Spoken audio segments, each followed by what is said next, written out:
In reading the aphorisms of Patanjali, he was talking, now you have to remember, we're talking about before the Middle Ages, which were called the Dark Ages.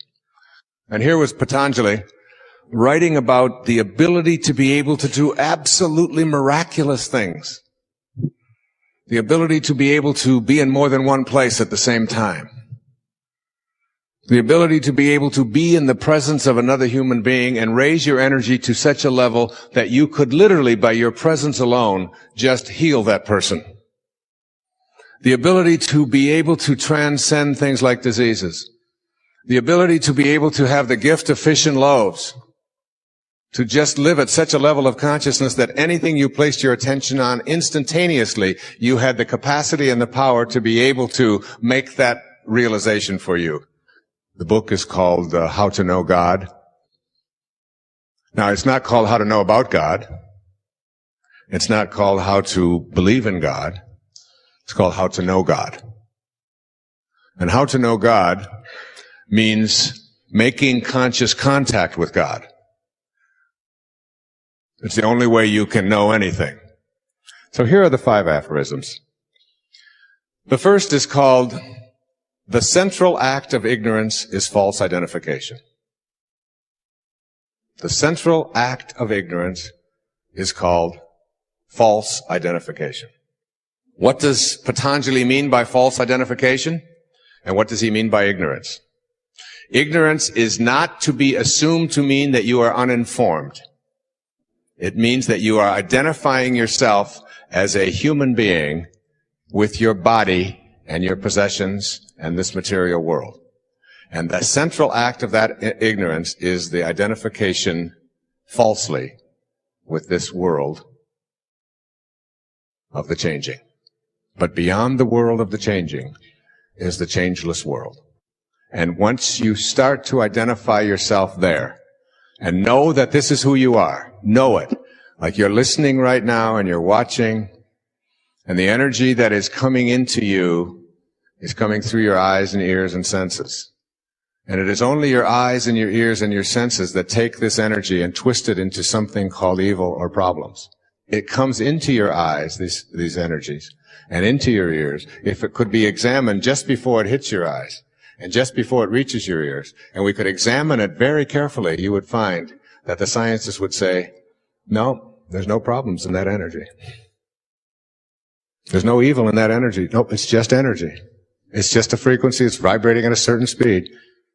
But as soon as it hits your senses and you begin to interpret it, problems begin to show up in your life. But the energy itself contains no problems. It's just energy. That's proper identification according to Patanjali. That's the first aphorism. The second aphorism sounds like this. The mind of the truly illumined, said Patanjali, is calm, because the peace of God within all things is known, even within the appearance of misery and disease. Even within the appearance of misery and disease. The mind of the truly illumined is always calm. And the mind of the truly illumined understands that the peace of God is in all things. You are in this world, but what? You are not of this world. That is not who you are. You are not of this world, even though you're in it. So you're filling out the forms, you send in your money to the IRS, and you stop at the red lights, and you obey the laws, and you follow the rules, that is, most of them, which seem to make sense, and the ones that don't, you're able to ignore, which you have to, otherwise we'll never have any growth. The third aphorism is quite simple, and it's one that's most troubling to many people in the West. Patanjali said, sin is non-existent. Sin is non-existent. There are only obstacles to one's ultimate union with God.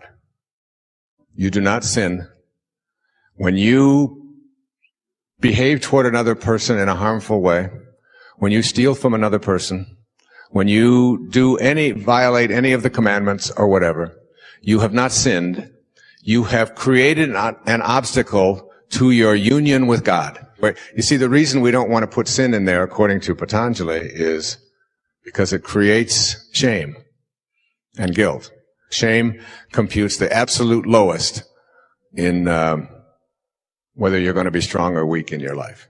Shame is the lowest frequency emotion that is possible. It only computes at 25 on a scale of 1 to 1,000. The fourth aphorism that leads us into a spiritual solution to every problem sounds like this. And these last two are the ones that I absolutely resonate to and love the most. The person who is steadfast in his abstention from falsehood has the power to obtain for himself and others the fruits of good deeds without having to perform the deeds themselves. Steadfast in abstaining from means that you never waver and you never have thoughts of falsehood, that is, identifying yourself as a material being rather than a spiritual being. And when you become steadfast in that, when you say to someone, God blesses you, they are blessed by your presence when you have that kind of consciousness. And you present yourself to someone and you are absolutely steadfast in abstention from falsehood. And in the presence of such a person, healing takes place. And blessing takes place.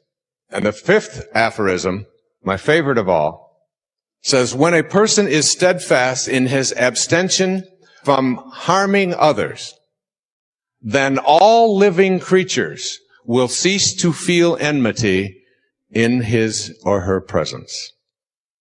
So when you become steadfast in your abstention from ever having a thought of harm directing at other people, and that's how you walk through the world, butterflies will land on your shoulder. Birds will not be afraid of you. Little dogs, or even vicious dogs, will become domesticated by being in your presence. All living creatures, babies, will goo-goo and come to you. You know people like this, don't you? And what you'll do is set into motion these dormant forces, which will collaborate with you because you're in spirit rather than in form. So here are 5 attitudes that I believe that we need to cultivate. The first of these is, I am a human being expressing God without reservation. This is an attitude that says, who I am is particular as individual, but I am expressing God. And therefore, I am honorable, I am worthy, I count, and I shouldn't be thinking of myself as something that is less than valuable. That's the first. The second is, I accept myself without complaint. I have a slogan that I use in my own life. It says, whenever I hear my children complaining or other people and they ask me for advice, I always say, don't complain, don't explain. Don't complain, don't explain. I accept myself without complaint. I look at the body that I'm in, and I understand that this is nothing more than my curriculum to God. There are things about it that if I were to be designing it myself, perhaps I would have done a little differently. I might have put a little extra hair on the top. I might have made myself a little taller. I might have made myself a little darker. I might have made my eyes a different color, whatever it is. But that isn't up to me. Because who I am is not this thing that I occupy. This is just a garage where I park my soul. And it doesn't matter. It is my curriculum to God. And whether it can see or can't see, whether it's in a wheelchair, whether it's 4'1" or 7'3", whether it's dark or white, whether it's living on the plains of the Kalahari, or whether it's living in New Guinea, or in Detroit, or Chicago, it doesn't make any difference. I accept myself without complaint. This is what I showed up in. And not only do I accept myself without complaint, but I accept life without complaining. And all of us have that choice, and we don't listen to that inner voice. That inner voice. I've often said that if prayer is you talking to God, then your intuition is God talking to you. And that intuition is something you want to listen to. And complaining about anything in your world, particularly about yourself, is a way of blocking the free flow of the divine intelligence that is everywhere and wants to be delivering abundance into your life. The third is, and this is a hard one for people, is I take full responsibility for my life. I take full responsibility for my life.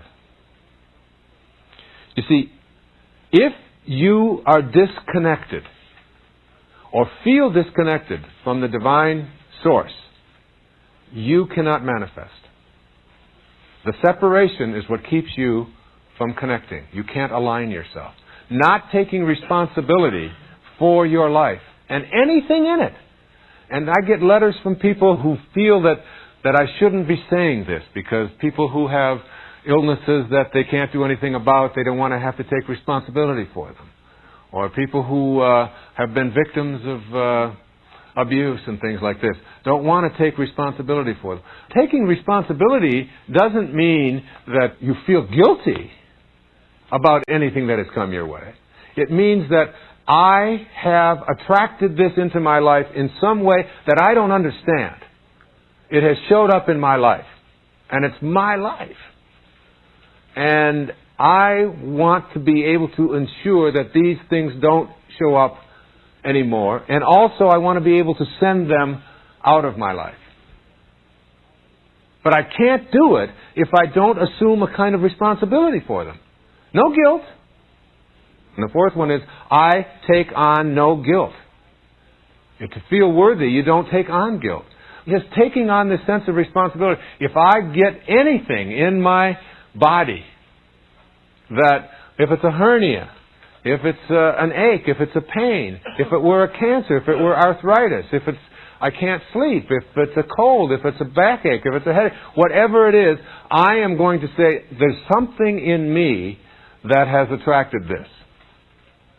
Rather than, I don't know how this happened, I'm just a victim. These kind of things happen. We live in a carcinogenic world, and these kind of things just happen.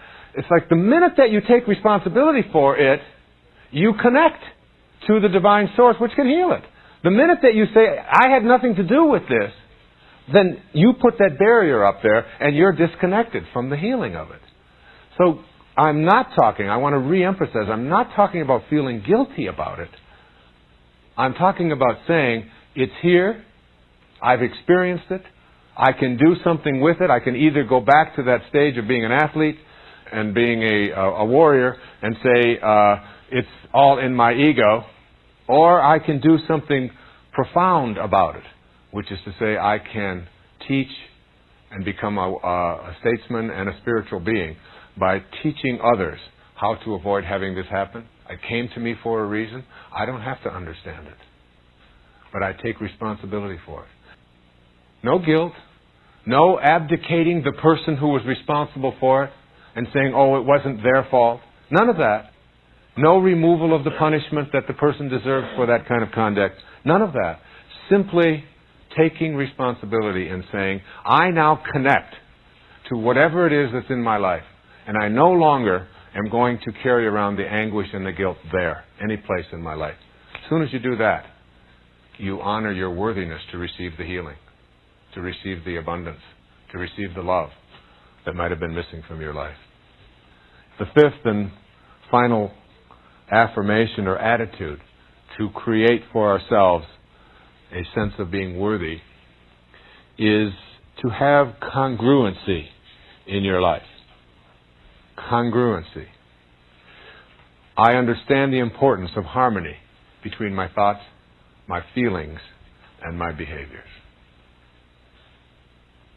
Very often, most of the problems that we face as people come from our inability to have congruency or harmony exist between what I think, what I feel, and how I behave. I may think one thing, I may feel something else, and then behave in a different way. And to have a congruency is to honor your worthiness. Virtually all addictions come from an incongruency.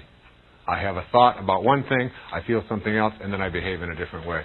And that incongruency is what keeps us from feeling worthy.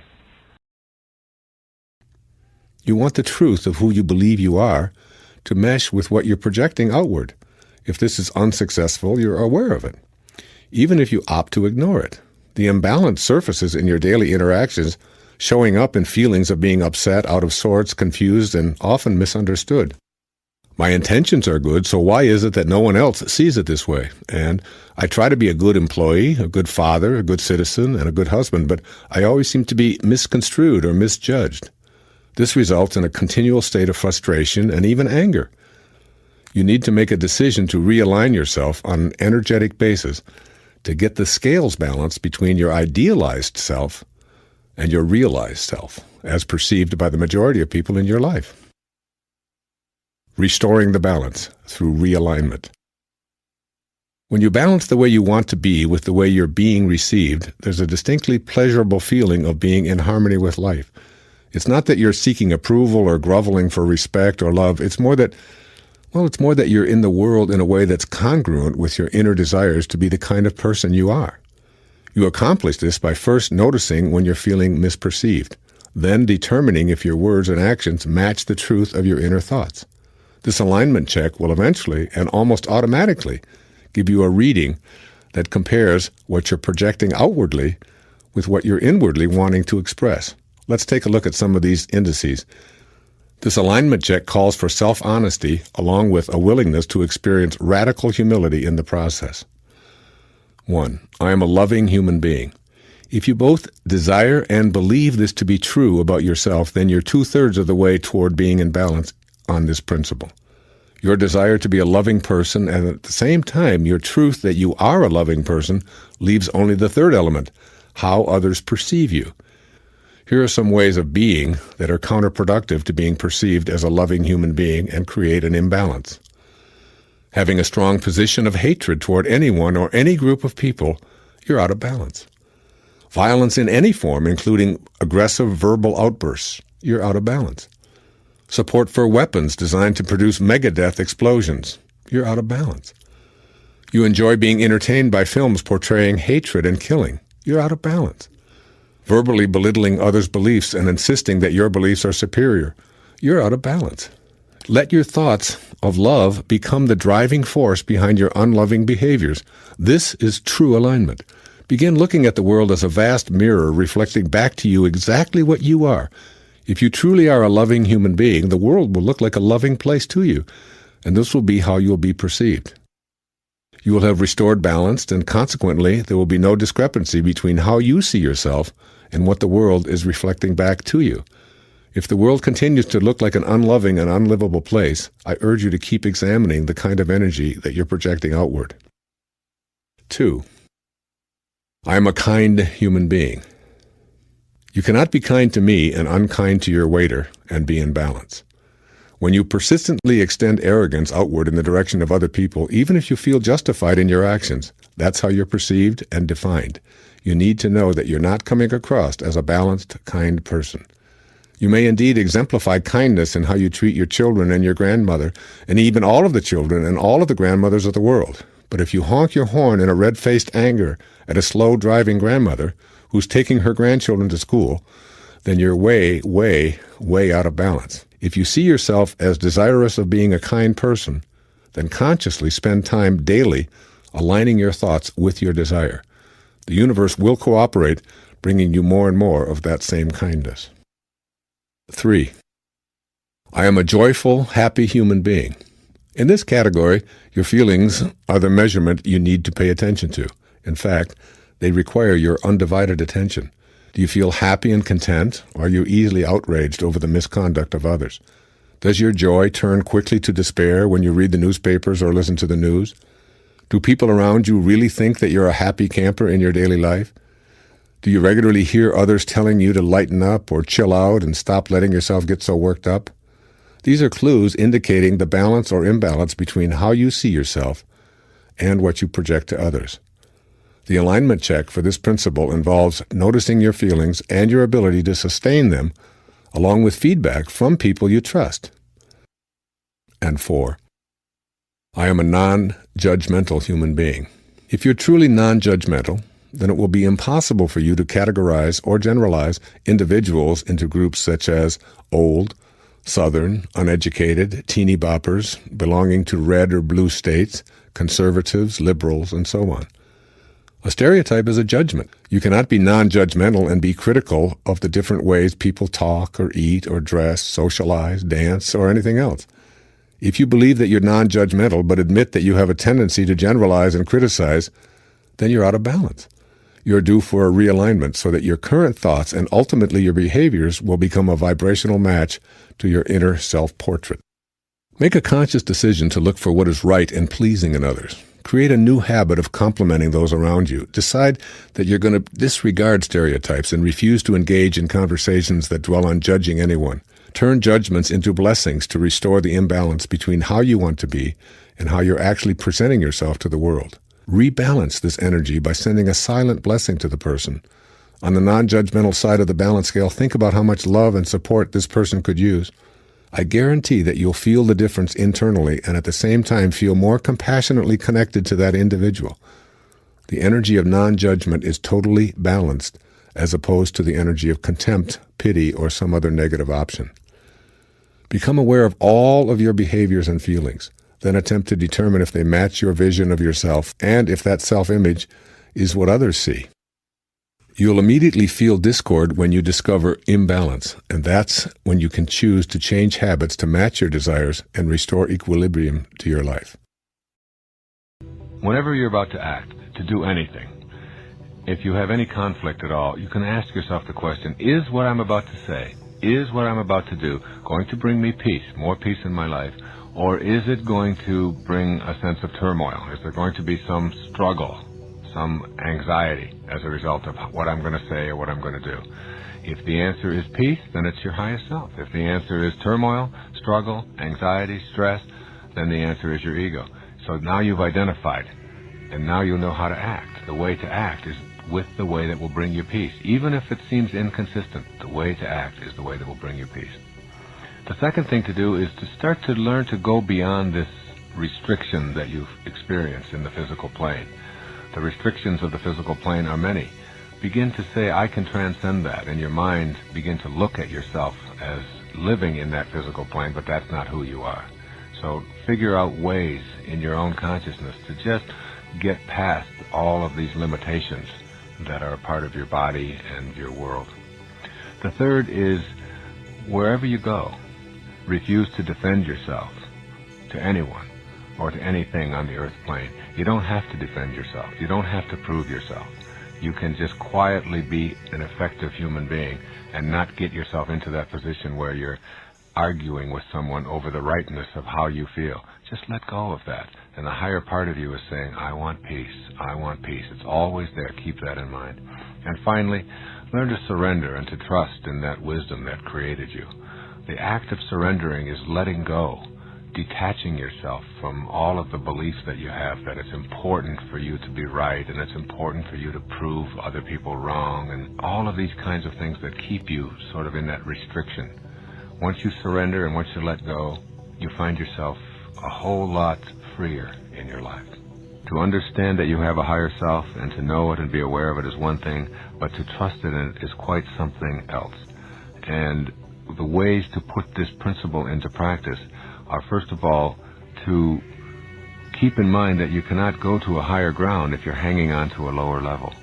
That in order to get yourself to a higher place, a place of trust, you have to somehow recognize that all of the stuff that's going on in your life in a lower place is something you have to let go of. You have to trust that when you do let go, you're not going to be falling into the abyss. And I would recommend that you take a real rebellious attitude toward the philosophy which preaches that that you are not connected to the divine energy, that somehow this force that has many names is something that is outside of you, and you're not deserving of it. Until you know that you can trust in it, you can't use it and acknowledge it in your life. One of the things to do to practice this trust is to take the most serious problem that you have and turn it over to God. Affirm to yourself, I would like to show my trust in the divine force by simply turning my problems over to your divine hands. I can remember doing this with some of the things that I really struggled with at one time in my life, things that I just thought I couldn't get past. I remember going through relationship difficulties. I remember going through problems with drinking and things like this, where it just seemed like I wanted to get past it, and I just didn't know quite what to do. I can remember times when I would be stuck in my writing and not sure whether I could, and I would just stop and I would just say, all right, I'm going to turn this over. I'm going to trust. I'm going to trust. I'm going to surrender. And this concept of surrender is very, very important. So when you do this, it's just that simple act of getting down on your knees and staying there on your knees and just say, okay, I'm going to turn this over to something that is higher within myself. And the ego seems to go away, and the solution seems to be there for you. The presence of complete trust is evident in your life when you start to think and feel and do are all balanced and they're all in harmony. This is called congruence. If you're congruent, your thoughts and your feelings and your behavior are all in harmony. If you're incongruent, you have one thought about, gee, I'd like to be able to do this, but then you feel another way about it, and then you act in a completely different way. And this is the cause of most of the struggles in our life, and it's also the thing that impedes the free flow of the divine force into your life. You have to trust in yourself. When you're trusting in yourself, you're trusting in this very wisdom that is the source of your life. And when you are congruent within and are feeling congruent, you are also beginning to act congruent. So work on congruency and look at the areas in your life in which you feel yourself to be incongruent. What do I think about this, and how do I feel, and how do I act? And try to bring them into harmony. And you'll start accessing this trust that is absolutely essential to the manifesting process. And of course, as always, you have to begin a meditation practice of contemplating the supreme principle which is beyond the pettiness of this world. And as you meditate and go within and you make conscious contact with God, God isn't something that you know about any longer. God is something that you know directly and personally. And once you have this direct conscious contact, this knowing, then trust is not anything that you'll ever have to work on again.